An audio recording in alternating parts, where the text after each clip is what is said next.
In previous videos, we looked for relationships between two categorical variables using cross-tabulation, and we compared means when we had one categorical and one continuous variable.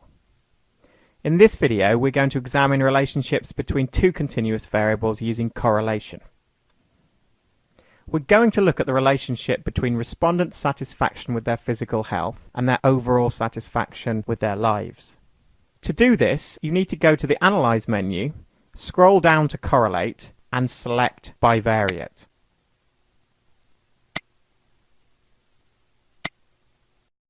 When the dialog box appears, select the two variables and transfer them into the box on the right-hand side. The variables we want are overall life satisfaction and satisfaction with physical health.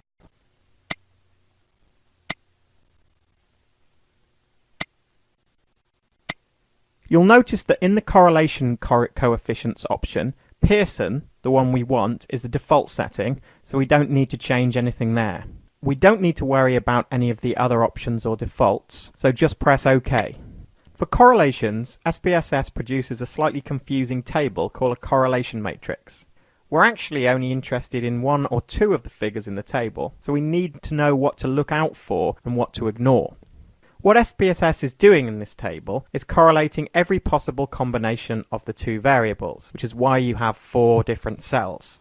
The numbers in the top left-hand cell show overall life satisfaction correlated with overall life satisfaction. If you correlate anything with itself, you always get a correlation of 1, which is what you get here.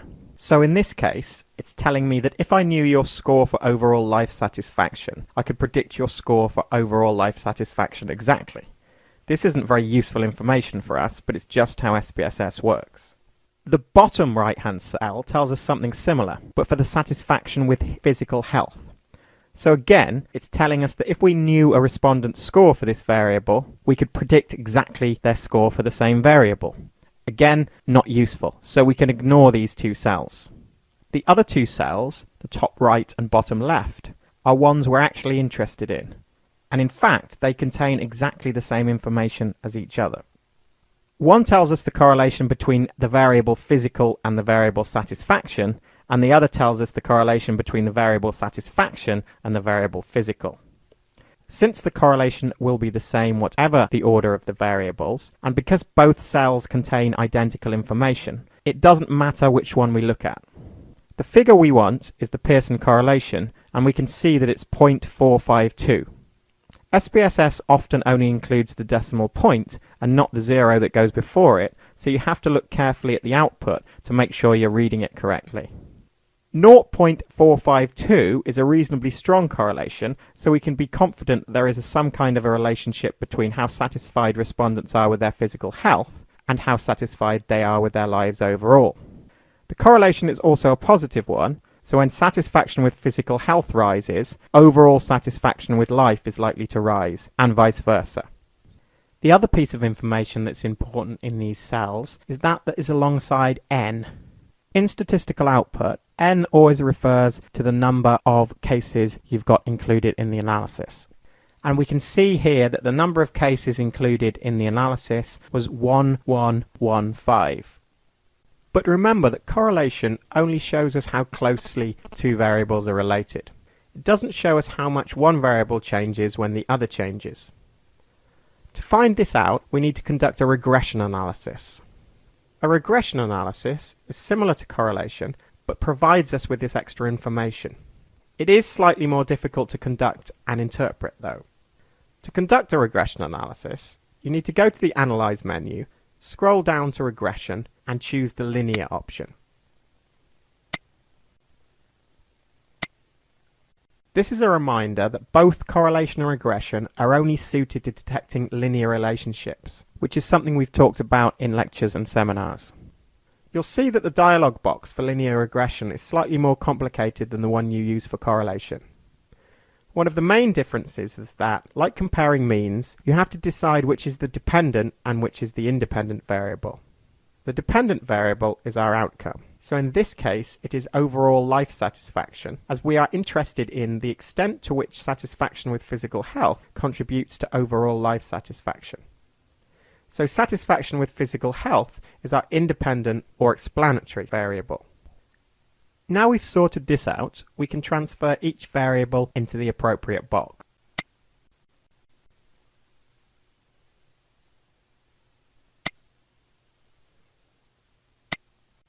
There are plenty of options we could select, but for now we'll just keep things simple and press OK. SPSS produces 4 different tables, but we'll only be concentrating on a few of the figures in some of them. The first table just tells you which variables you have used, and you know this already, so you could ignore this or even delete it if you like. The next table, however, is important, so we'll look at that now. You'll see that one column is labelled R. The figure in that column is 0.452 or 0.452. If you check back, this is exactly the same figure as the one we got when we did the simple bivariate correlation earlier. This is because it's the result of exactly the same calculation and is just Pearson's R. The regression analysis produces this value, but as we shall see, it also produces other useful information. Remember that the R value only tells us how closely the data points resemble a perfectly straight line. You'll see in the next column there is a figure called R square. This is simply R squared, or the correlation coefficient multiplied by itself. Although it's related to and derived from correlation coefficient, this statistic is interpreted slightly differently. It's a measure of how much variation in the dependent variable is explained by variation in the independent variable. The R squared here is 0.204.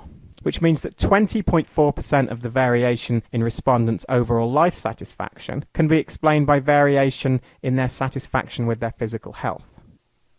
You need to look at the R value as well as the R square, as the R square doesn't tell you the direction of the correlation, whether it's positive or negative. Because it's calculated by multiplying R by itself, it always ends up as a positive number, even if the correlation was originally negative. But the R square value does complement the information given by R by providing a more intuitive measure of how closely one variable is related to the other. We now need to look at the last table, labelled coefficients. The key figure in this table is the unstandardized coefficient in the B column. There are 2 figures in this column. The first one at the top is the value of the intercept. This can be used to help make predictions with your regression model, but it's rarely done in practice in social science, as the sort of regression models we produce aren't usually good enough to be used to make accurate predictions.